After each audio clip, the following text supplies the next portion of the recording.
Hi, welcome to day 2 lesson. So for today, you're going to need your webbing, a pair of scissors, a pencil, your communication board, and your story. So before we start any lesson with our student, if you are going to be using a first then board today, this is the time to bust it out, figure out what their reinforcer is for the day. So if you're asking them, first we're going to work, then we're going, it's really hard to do this in reverse, and then we're going to be doing trampoline. We would go ahead and establish that before we even begin the lesson. The first thing we always do in our class is we set up our worksheet for the lesson. What that means is we always write our name. Depending on your student's level, they might be writing their first and last name. They might be writing just their first name and need a lot of prompting to do so. One of the biggest tricks is if we're having difficulty with sizing, that we're going to draw a box around where we want the name to go. And always least to most prompting when beginning that process. The second thing we always do is we cut out all of our pieces before we begin our lesson so that at the end of the lesson, they're ready to go. Then you go through and have your student read. Now, if your student is a verbal reader, this is their time to read the story to you.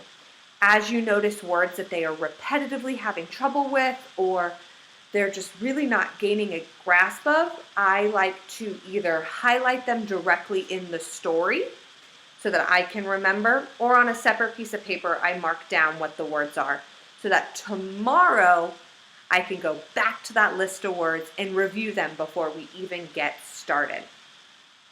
So your student would either A, verbally read through your story for you with you marking words or taking notes on words that they're struggling with. And if your student is not a verbal reader, we would be reading the story to them, and then they would be identifying words on their communication board as we go through the story, similar to yesterday.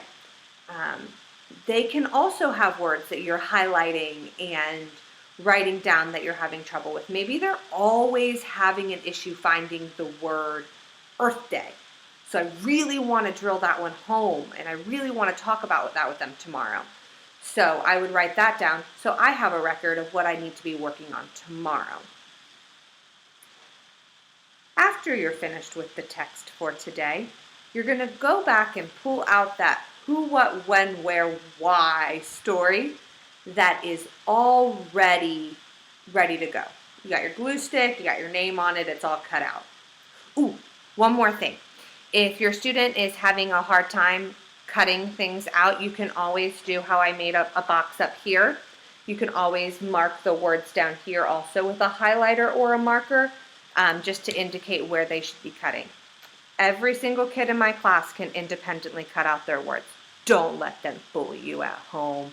I'm sure that they are all doing their classic, like, oh, I don't know what I'm doing. They all know.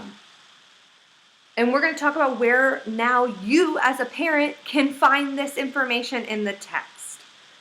So the first question, and it's right in the middle, is that big what question. Almost everybody in my class has a who, what, when, where, why goal on their IEP. So these questions are awesome. We get weekly practice on their IEP goals. So the first question is our what question.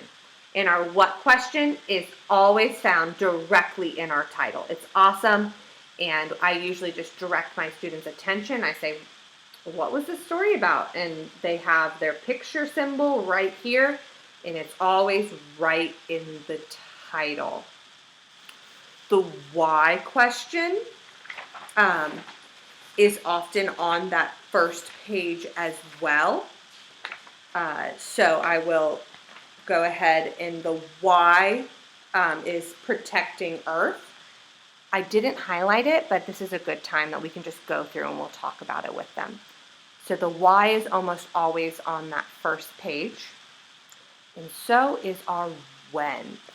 When and why are two massively difficult concepts. What and who are some of our easier ones.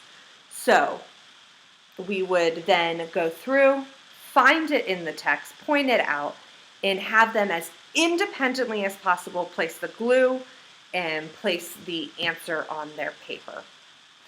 Every time somebody does something right, we praise hardcore, like, awesome job, you're doing great. Oh, I love how you did that independently.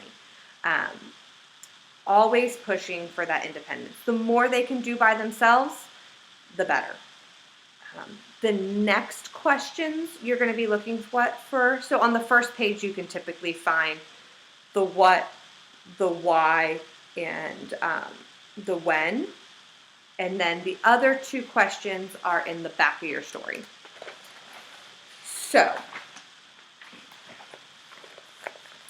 our who is also marked on a page. Greta Thunberg is marked right here. And this is a level 2 story. So if you do a level 1 story, it's going to look a little different. This is where our who question comes in. And we know it's Greta Thunberg. She's right there. The best thing about News to You is all the pictures are exactly the same from your worksheet to your story. And the final question is always on the next page, and that's our where question. Marked right here, and we have Sweden right here. So the students will always be able to find the stories directly in the text. It's such an important skill. And how it's referred to in our education sphere is like finding evidence for your answer. So we always are talking to them about what evidence looks like, and sometimes we will do whole group class instruction where we highlight evidence and find it in the text before we answer it. I hope that this was helpful for this lesson. If you have any more questions about how to introduce the who, what, when, where, why webbing activity, graphic organizer, please reach out to me and I'd be happy to help.